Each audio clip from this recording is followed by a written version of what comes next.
Chess is a game played by two opponents, white and black, on a board of 64 squares. The board has 8 vertical and 8 horizontal rows of squares.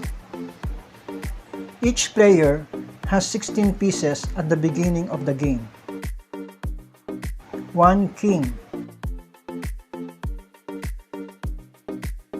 1 queen, 2 rooks, 2 bishops,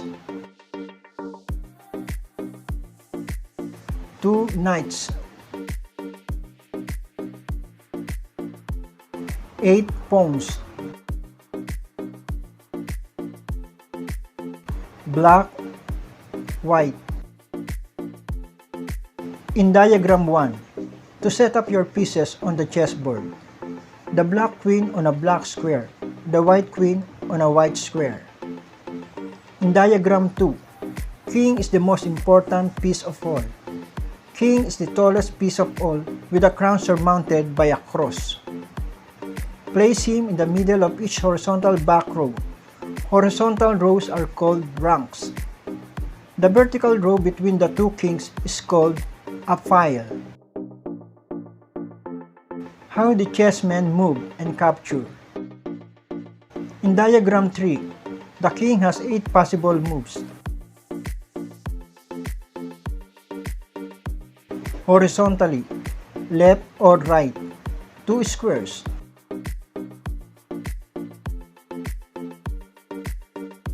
Vertically, up or down, 2 squares. Diagonally, 4 squares.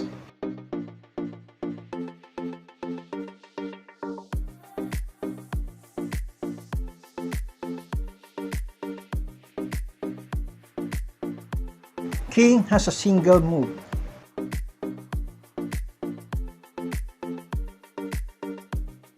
In diagram 4, the king can capture the bishop, but he cannot capture the pawn. The bishop is within the king's moving range. King takes bishop.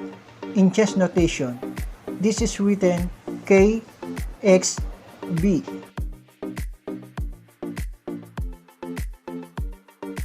In diagram 5, the queen is by far the strongest piece on the chessboard. She moves like the king, but whereas the king can move only 1 square at a time, the queen can move as far in any direction as is possible through the lack of impediment. The queen has the combined power of the rook and the bishop. Queen's possible moves.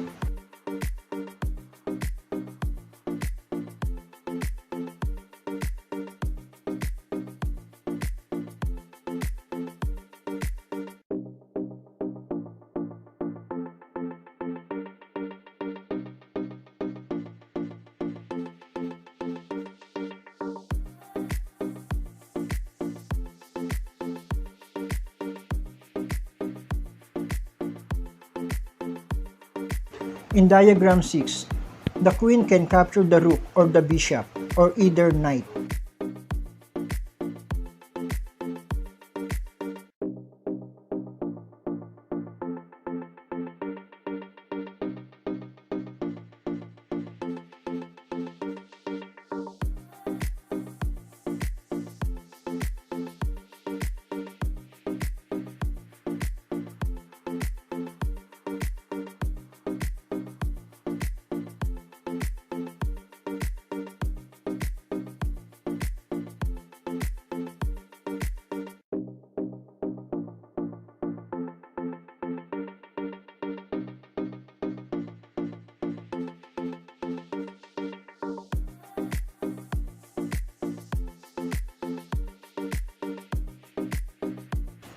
In diagram 7, the rook, like the king, can move horizontally left and right and vertically up and down. But unlike the king, the rook cannot move diagonally at an angle. The rook can move only in one direction at a time. Rook's possible moves.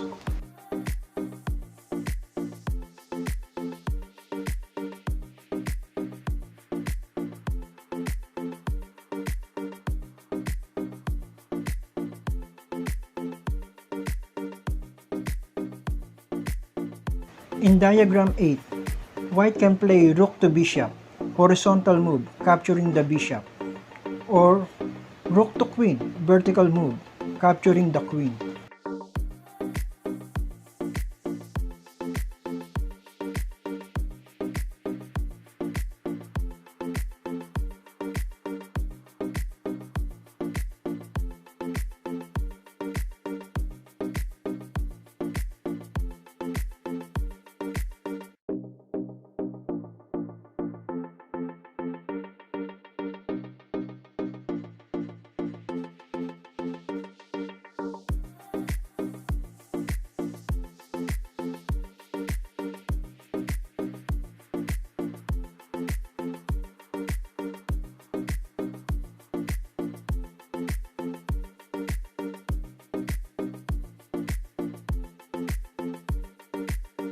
In diagram 9, the bishop, like the king, moves diagonally on squares of the same color.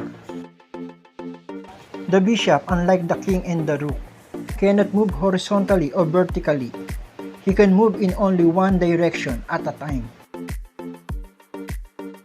Bishop's possible moves.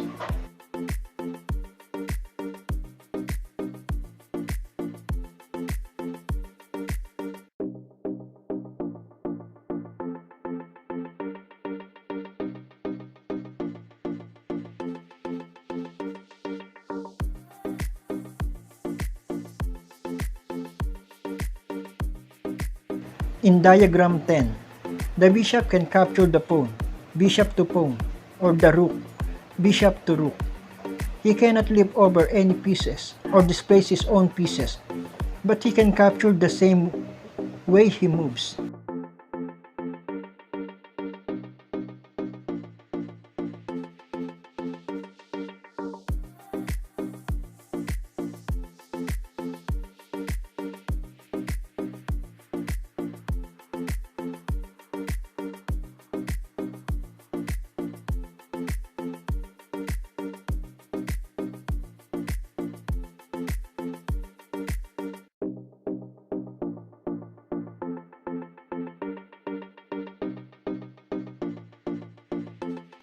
In diagram 11, the knight is the most picturesque piece of all. His move is always on the same length. The knight's move has been described as L-shaped. The long line of the L represents 2 squares. The short line of the L represents 1 square. The knight moves 1 square vertically, then 2 squares horizontally. Or take it the other way around.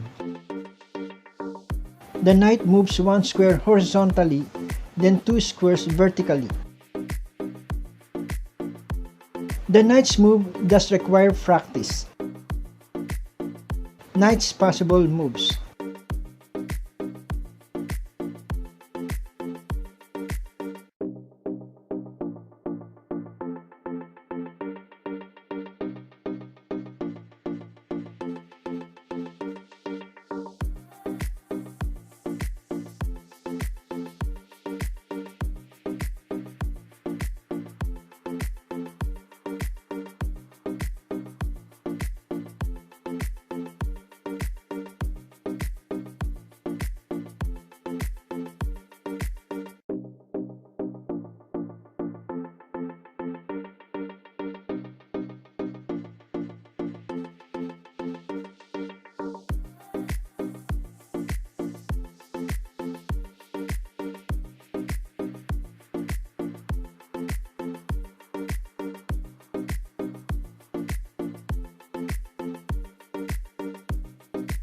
In diagram 12, another remarkable quality of the knight. He can leap over any forces, his own or the enemy's piece. The knight captures only on the end square of his moves. Knight's leap.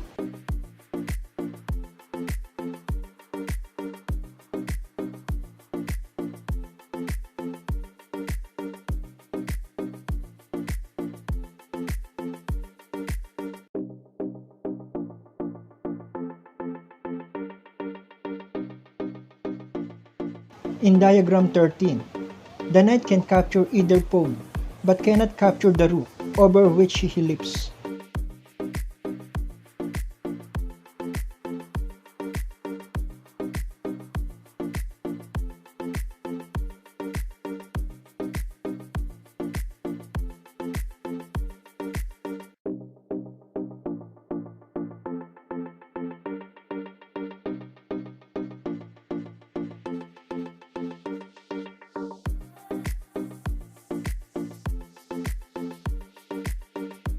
In diagram 14, the pawn can move forward only. The white pawns move towards black's side. White's pawn.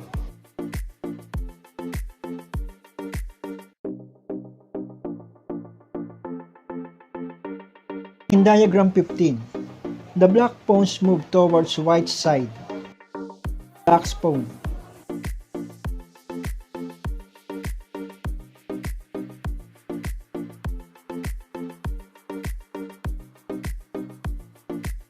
No retreat is evidently the password for the pawns.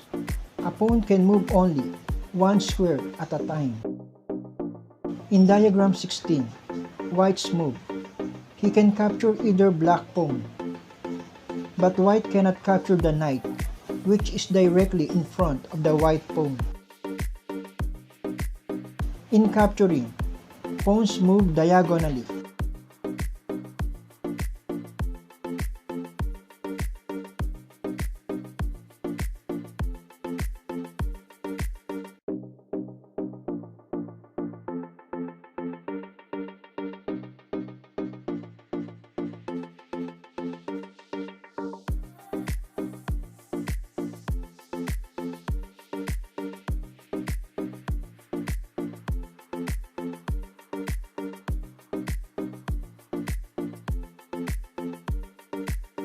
In diagram 17, black pawn can capture the white pawn, moving down the page. Naturally, neither pawn could have captured the bishop or rook. The pawn does not leap over pieces, does not displace any of its own pieces, and cannot advance if a piece, its own or the enemy's, stands directly in front of it.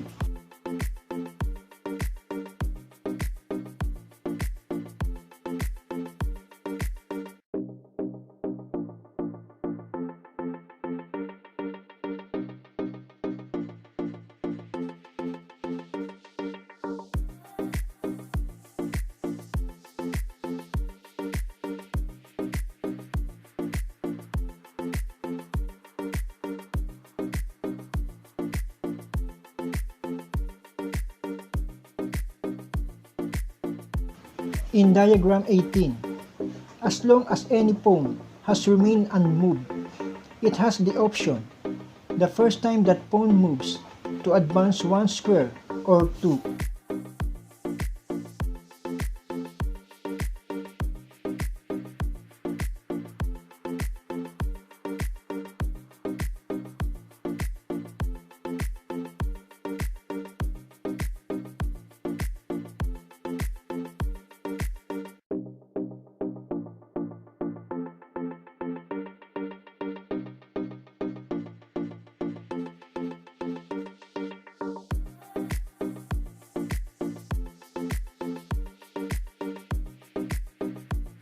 Thank you for watching.